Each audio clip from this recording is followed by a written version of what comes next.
E nós vamos bater um papo com ela, ela que vai falar sobre desafios e metas a serem realizados na gestão 2016-2019.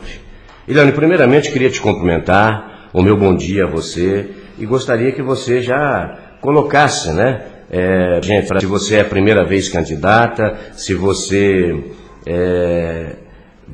realmente, esse programa que você colocou é um programa que vai realmente trazer um benefício para o colégio na sua gestão. Muito bom dia. Bom dia, Vilmar. Bom dia aos ouvintes da Rádio Colina. Eu vejo que eu já sou professora aqui há 21 anos, mas já tenho 30 anos de profissão, e vejo que os meus principais desafios e as minhas metas colocadas no meu plano, todas são facilmente passíveis de serem aplicadas. Vivemos hoje um momento de crise financeira no país, crise financeira no estado do Paraná, então a gente está trabalhando dentro das limitações que existem nas nossas famílias e com os nossos alunos. O que bom, primeiro, é a primeira vez que você é candidata? É a segunda vez. Segunda vez. E o que te levou a você ser candidata novamente? Olha, Vilmar, eu sempre penso que não consigo, assim, me afastar da educação.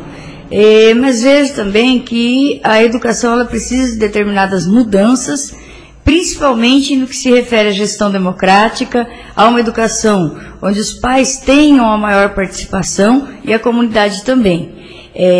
O benefício maior da educação é para toda a comunidade, que nós sabemos que quanto mais tempo e mais educação o ser humano tem, menos passível de viver na marginalidade ele é.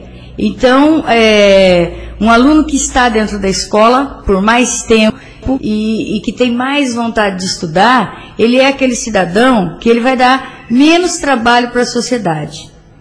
Perfeitamente. Você falou na gestão democrática, pelo menos está nos desafios e metas aqui a ser realizado. Você poderia explicar isso melhor para o nosso ouvinte, Eliane? Vilmar, é o seguinte, para a gente ser candidato, nós tivemos que elaborar um plano, esse plano foi avaliado pelo núcleo regional, e o núcleo regional deu um parecer favorável ou não aos planos, certo? Então, os tópicos dos planos, eles foram elaborados pela SED, pela Secretaria de Estado da Educação, certo? E nós tivemos que colocar o prazo desses planos, ou seja, se você vai realizar num ano, 2 anos, em 3, em 4 anos, porque daqui a 2 anos o governo vai avaliar, como é a unidade escolar, avaliar o quanto desse plano foi aplicado ou não. Então, ou seja, se em 2 anos o que você colocou para esses 2 anos não atingir esses objetivos, é uma possibilidade do governo afastar do cargo. Sim. Certo? Em relação à gestão democrática, eu sempre, 30 anos dentro de escola, eu vejo assim, quando tem que fazer uma comissão dentro da escola, uma PMF ou um conselho escolar, tem que ficar muito atrás dos pais, convencer, entendeu? E eu penso que essa dificuldade em trazer o pai para a escola está na falta de formação. Certo? Então, uma equipe que trabalha dentro da escola, ela tem que ter uma formação para isso. Então, a PMF, tanto a PMF como o Conselho Escolar, como o Conselho de Classe, como o Grêmio Estudantil, são instâncias colegiadas que elas estão dentro da escola para melhorar a qualidade da educação, certo? Em contato com o núcleo regional, nós tivemos a informação que assim que essas instâncias são eleitas dentro da escola, elas recebem uma formação desde que a gente solicite junto ao núcleo. O que é essa formação? É realmente o pai saber, então, qual que é a função do pai enquanto presidente da PMF? Qual que é a função de um pai dentro do conselho escolar? Qual é a função dos elementos do Grêmio Estudantil? Certo? Então, todas essas instâncias trabalhando juntas dentro da escola, diretamente com o aluno, ela vai melhorar a qualidade da educação e facilitar essa conversa. A minha principal meta dentro dessa gestão democrática é a maior transparência possível em todo o dinheiro que a escola tenha. Então, a escola ela recebe uma verba mensal, é pequena, ela recebe por aluno, já há uns 4 ou 5 anos vem uma briga para aumentar essa per capita, mas o governo não vai aumentar, e a gente sabe que a perspectiva não é de aumento mesmo.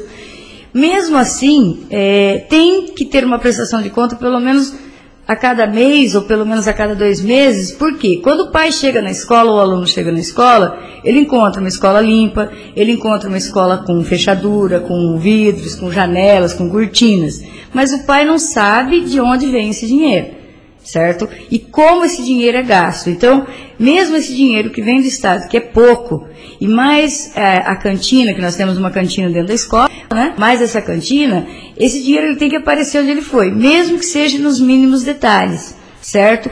Mesmo porque, Vilmar, eu vejo também a questão de promoções.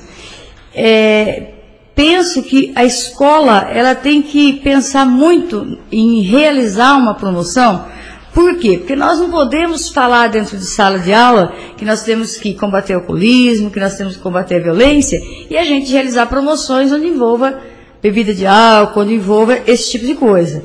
Então, essas promoções também, elas têm que ser muito bem conversadas com essas instâncias. Porque eu não posso fazer uma coisa, né, ou pregar uma coisa e falar uma coisa e praticar outra. Exatamente. Perfeitamente. Tá.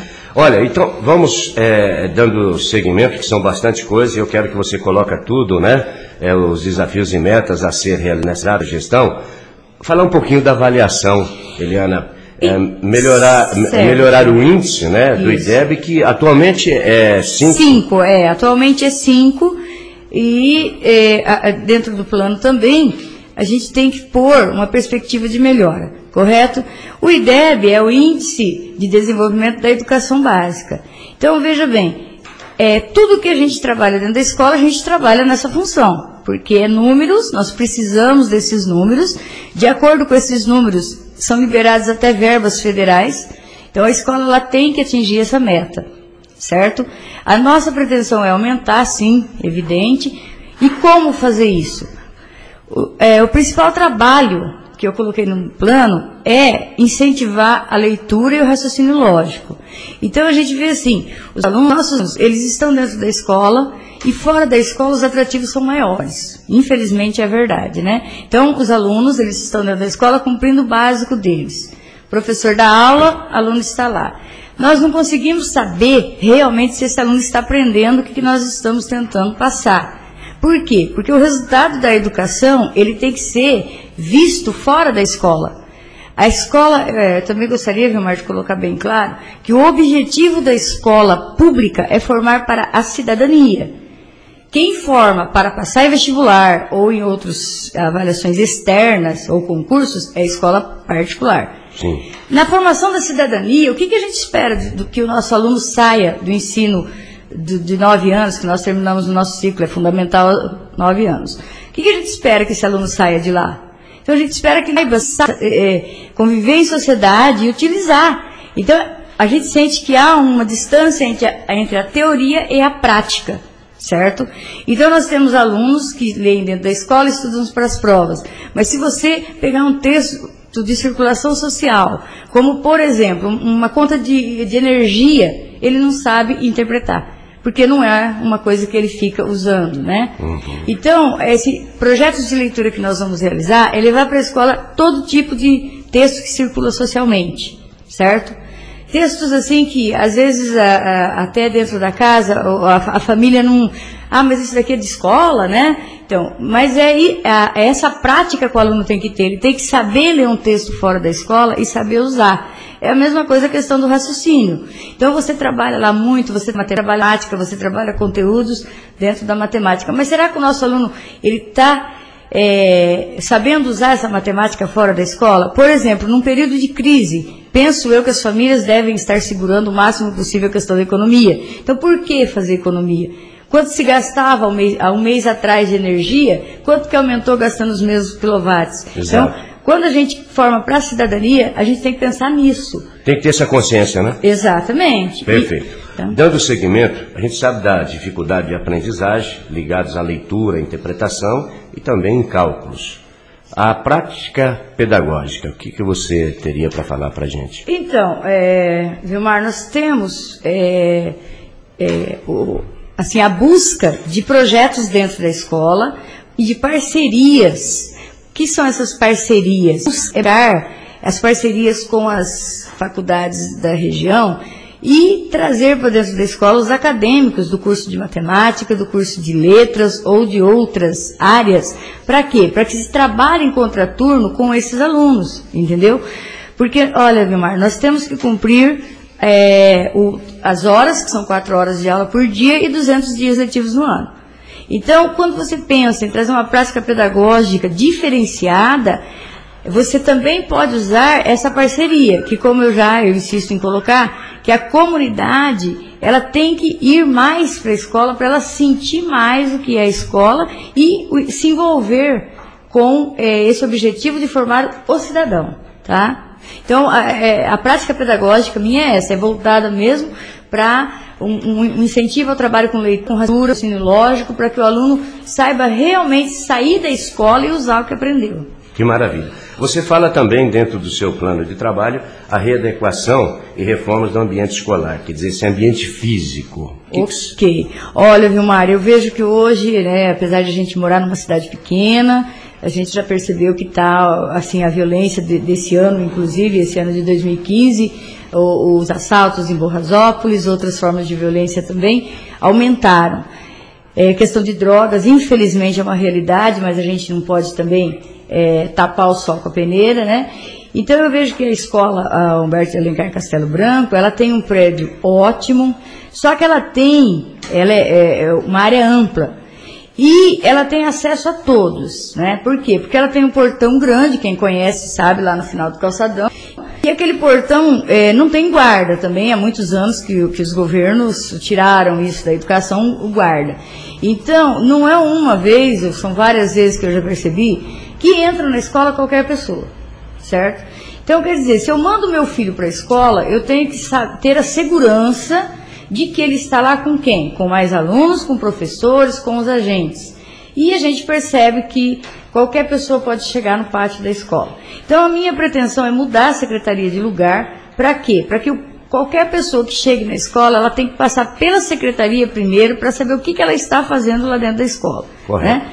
E desde de pais que podem procurar aluno, vendedores, pessoas que querem tirar foto. Então, quer dizer, nós temos que avaliar quem está entrando na escola. E ter um controle, né?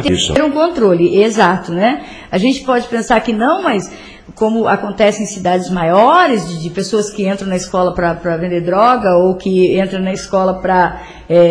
isso é realidade. Aliciamento, isso é muito perigoso, né? É verdade. Então, assim, eu pretendo fazer isso.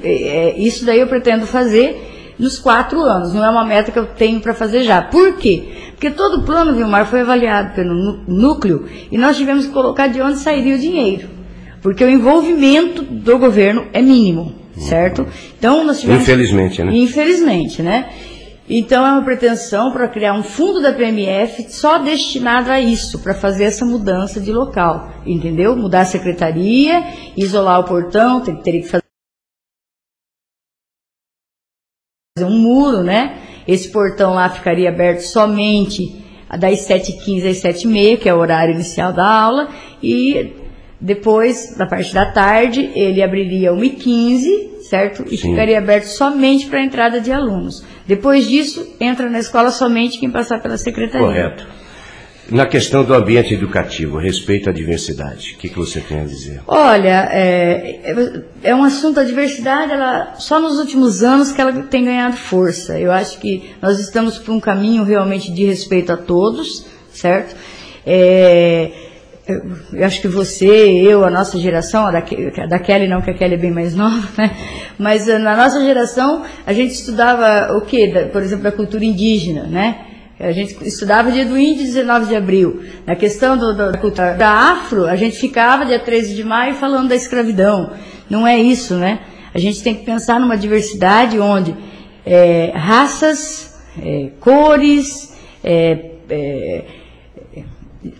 posturas religiosas, diversidade de gênero, né, homossexualismo. Então não há como encarar essas diferenças sem fazer com que elas não existam. Mas nós temos que respeitar as diferenças e viver todos em sociedade. Respeitando as pessoas, respeitando suas escolhas, respeitando sua cultura, correto? Não há uma cultura certa e não há uma cultura errada. O que há é uma diversidade, e essa diversidade tem que ser respeitada. Um outro trabalho também que está no meu plano é um trabalho dentro da escola com alunos e com alunos sobre a questão do idoso. Então, nós sabemos que a nossa população ela está envelhecendo e que nós não temos um preparo para trabalhar com os idosos, certo? Por quê? Porque os idosos de antigamente era quem? Era o vovô e a vovó que ficava em casa fazendo comidinha para os filhos. Hoje, para os netos, hoje os nossos idosos, né, eles estão atuando em sociedade. E nós precisamos preparar essas crianças, esses jovens, também para isso, certo? Também como a questão ambiental. A questão ambiental é uma das questões que mais a gente trabalha dentro da escola para a preservação do meio ambiente. Só que, como eu disse, Vilmar, a gente trabalha, mas a gente não sabe se isso está funcionando na prática. Por quê? Porque você trabalha a questão do meio ambiente, aí você vê um surto de dengue, né? Então, veja bem, será que está funcionando a gente falar que não pode deixar a água parada? Certo? Então, com certeza não, né? Não, né? Senão não estaríamos como estamos, né? Verdade. E também em relação a outras situações da questão ambiental, questão de lixo, questão da separação de lixo, que ainda, apesar de ter, em Borrasópolis é bem avançada nessa questão, né? Que tem a usina, isso. Mas ainda a gente vê que os alunos, que a maioria das casas não separa, ainda tem dificuldade em separar esse lixo, certo? A gente vê. Então, quer dizer, é um trabalho que tem que ser insistentemente incansável. Nós temos que trabalhar sempre em cima disso. Perfeitamente. Olha, dando continuidade à nossa entrevista, você que é candidata a diretora, né, no Colégio Humberto de Alencar Castelo Branco, que tem também como candidata a Elisandra, vocês que irão concorrer, né? Que amanhã ela estará aqui também falando do seu plano de trabalho. Vamos falar um pouquinho mais sobre a ação e condições de trabalho de profissionais na escola. Certo, Vilmar. Nós temos uma formação, ela é uma formação anual, ela acontece, esse ano ela vai acontecer na 3ª semana de fevereiro, lembrando que as escolas que terminaram o calendário esse ano, pós-greve, que trabalharam aos sábados, que é o caso de Borrasópolis, nós vamos voltar a trabalhar professores dia 15 de fevereiro. Nós teremos, e os alunos vão voltar na 3ª semana, dia 29, acho que 29 de fevereiro que volta os alunos ano que vem. Sim. Certo? Então, nessa formação, é uma formação assim, ela vem pronta do governo do Estado, certo? Nós não temos muitas opções em fazer mudanças. Também questionei isso lá no núcleo e eles me informaram o seguinte, que a escola, ela pode ir um pouco além nessa formação, desde que ela, o plano que o governo mandou, então ela pode ir além. Qual que é a minha intenção nesse ir além? Então, eu vejo que é muito importante que o professor, que o agente 1, o agente 2, trabalhem motivados, certo? Então, na formação, eu vou colocar assuntos mais motivadores, certo? Assuntos que o professor, ele comece o ano e tem aquela vontade de trabalhar, aquela vontade de produzir, resgatar os valores, Vilmar, porque você sabe que nós passamos por um período difícil esse ano, foram 72 dias de greve. Com certeza. Nós saímos muito desgastados. Não vou fazer uma crítica em relação a isso, mas cada um tem sua postura. Então, alguns podem pensar que a nossa greve resultou pouco, mas eu acho que a nossa greve resultou em muito, porque no começo desse ano, simplesmente o governador ele tinha cortado tudo da educação. Projetos, não existiria mais projetos de esporte, não existiria mais sala de apoio, não existiria mais essa sala de apoio, é uma sala em contraturno que trabalha com alunos com dificuldade de aprendizagem, né? Então ele havia cortado tudo isso. Então nós conseguimos, nós temos lá hoje na escola, nós temos 3 projetos, esses projetos eles funcionam em horário contrário ao que o aluno está na sala. Nós temos projeto de futebol, nós temos projeto de handebol e de vôlei. Certo? Então, isso nós tínhamos perdido tudo. Então, isso já foi um ganho muito grande para a gente. Se esporte é cultura e educação, né? Como é que... Exato. Então, até quando eu passei nas salas, muitos alunos me perguntaram, né? Professor, como é que ficam esses treinamentos para o ano que vem?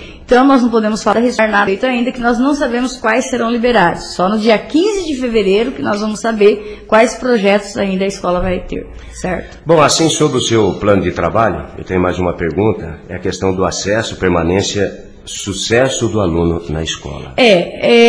Nós ainda bem, né, eu sempre falo que Borrasópolis, nesse ponto, é uma cidade muito boa, nós não temos um excesso de evasão. Nós temos um ou outro caso de aluno que deixa a escola, e infelizmente por aqueles motivos que até já falei, às vezes por droga, né, porque nós não temos alunos que deixam a escola para trabalho, sabe? Nós fizemos uma pesquisa já, nós fizemos um curso, nós fizemos uma avaliação dentro das escolas. Aluno, quando deixa a escola, não é para trabalho, infelizmente, né? Então, quem que deixa a escola, Vilmar? Quem que deixa? Então, é aquela menina que engravida na adolescência. Geralmente, a menina que engravida na adolescência não volta mais para a escola, certo?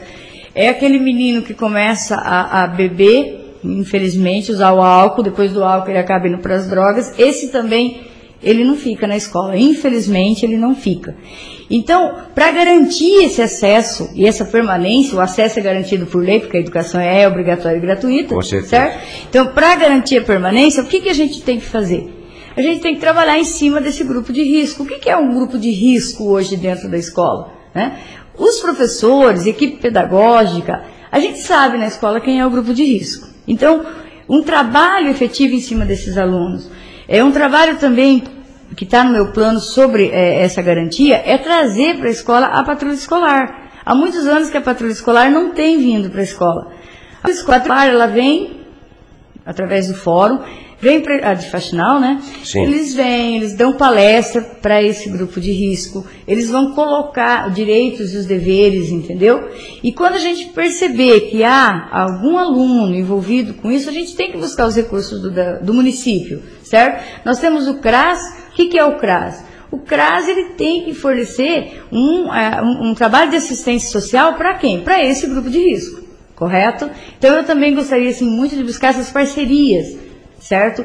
Assistente social, psicólogos do município, certo? Nós sabemos que nós temos excelentes profissionais aqui, e para trabalhar com esses alunos, certo? Porque o trabalho preventivo, ele é um trabalho que ele vai resultar melhor do que depois você ter que corrigir, correto? Quando você faz o trabalho de prevenção à gravidez e adolescência, é muito mais fácil do que depois você conseguir trazer um adolescente que teve um bebê para a escola, certo? Então, esse trabalho nós temos que fazer, nós temos que zerar a evasão em Borrasópolis. Mesmo sendo pequena, nós temos que zerar. Com certeza. Olha, são 7 horas e 41 minutos. Bom, Eliana, sem dúvida nenhuma, como todos os cargos, eles são importantes. Qualquer que seja o cargo. E pelo que eu estou acompanhando você, dentro do seu projeto de trabalho para esses 4 anos, para o Colégio Escola Humberto de Alencar Castelo Branco, realmente tem muita importância. E ser diretor de uma escola, sem dúvida nenhuma, uma responsabilidade enorme, verdade? Sim. Sim, apesar de, como eu já lhe disse, prezar pela gestão democrática, os pais têm que ter um envolvimento, a comunidade tem que se envolver mais na escola. Tem certo? Que ter essa participação. Tem que ter essa participação. Verdade. A escola, ela vai funcionar bem quando ela tiver essa união. Quando todos pensarem o seguinte, a escola, ela é de todos e para todos. E o benefício dela é para a sociedade, não é interno. E tá? Queira ou não, é para a formação da pessoa, a formação para seguir do cidadão. Profissionalmente do cidadão. Exato, né? Formação do cidadão. Que ele saia de lá, que ele saia dos 9 anos do ensino fundamental e que ele vá fazer o ensino médio, que ele vá fazer uma formação superior. Inclusive, só para fechar aqui, Vilmar, dentro do meu plano de ação, o governo estabeleceu esse ano um dia A, um dia de ação. Então, nesse ano agora, para 2016, com certeza vai ter também, e dentro do meu plano eu coloquei esse dia A como um dia de ação, onde profissionais da comunidade estarão na escola, tirando dúvidas da comunidade escolar, tirando dúvidas de pai, tirando dúvidas de aluno. Hoje não é mais difícil estudar como era no tempo que a gente tinha 20 anos, no tempo que a gente tinha 14 anos, né? Inclusive, eu vi através até do blog aqui da rádio, a questão do Educa Mais, né? Então, olha, veja bem, hoje para você fazer uma faculdade, você faz uma faculdade à distância em Faxinal a R$ 132 por mês, certo? Isso é para Borrasópolis, não é uma coisa que é lá para outro estado, é para nós. Então, às vezes, nós temos pais que não terminaram ensino fundamental, não terminaram ensino médio, e hoje não é difícil terminar. Então, eu também quero fazer esse trabalho em cima dos pais, entendeu? Incentivar o estudo, incentivar a terminar fundamental, incentivar a terminar o médio, incentivar a fazer uma faculdade, porque a gente sabe o seguinte, Vilmar, viver todos vivem, tranquilamente, certo? Só que com o estudo é mais fácil. Com certeza. Não é? Com então certeza. A gente tem que incentivar a família, também a questão de documentação. A gente percebe que o aluno termina, às vezes, o 9º ano sem ter o RG, a identidade, ou sem ter um CPF, e tem dificuldade até mesmo no caminho para tirar isso, né? Às vezes o aluno, mas tem que tirar foto, tem que pagar. Então a gente, nesse dia de ação, todas essas dúvidas serão tiradas, entendeu? Com as famílias, com os alunos. Que maravilha. Certo? Bom, Eliana, a eleição é no começo do mês. Isso, olha, Vilmar, assim, nós temos que ter a consciência da importância da participação dos eleitores nessa eleição. É dia 3, a partir das 8 horas da manhã até as 10 da noite, correto? Essa eleição, pessoal, quem vota. Isso é importante. Quem pode votar, né? Quem vota? O aluno maior de 16 anos, certo? O pai ou a mãe ou quem assinou a matrícula, correto? Um voto por família. Então, mesmo que o pai tenha 2 ou 3 filhos, é um voto por família. Ou vota o pai, ou a mãe, ou o filho. Não, o filho não. Lá é só maior de 16 anos. Ah, só maior de 16 anos. Como lá são entendi. poucos, né? Entendi. Então a maioria lá são os pais que votam. Ah, certo. E o que eu gostaria de frisar bem é o seguinte: tem que ter 35% dos eleitores para ser fechada essa votação. Então, ou seja, se não... E se não atingir o 35%? Depois de 15 dias tem que fazer outra eleição. Tá? Então é importante que o pai vá, olha, das 8 às 10 da noite vai ficar aberto. Não tem com horário de almoço. Então não é até às 18, é até às 10. É às 10 da noite. Tanto isso lá nas 2 escolas a votação vai ser nesse horário, certo? Sim. Então é importante que o pai vá, porque se nós tivermos que daqui 15 dias fazer um outro processo eletivo, é muito complicado, né? Verdade. Bom, então tá aí, acho que esclarecimento importante, né?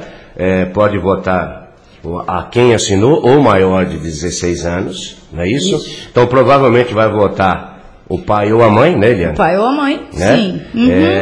A votação começa às 8 e vai até às 22 horas. 22 horas, certo? Isso mesmo. E que o pai não deixa de votar, né? Isso. Que vamos participar desse momento importante da democracia também, elegendo aí a candidata, no caso, a entrevistada de hoje é a Eliana, que é candidata pela 2ª vez, como ela acabou de dizer, e ela tem um propósito de ajudar nesses 4 anos, desenvolvendo esse trabalho que nós acabamos aqui trazendo para você através dos microfones da Rádio Colina do Vale FM.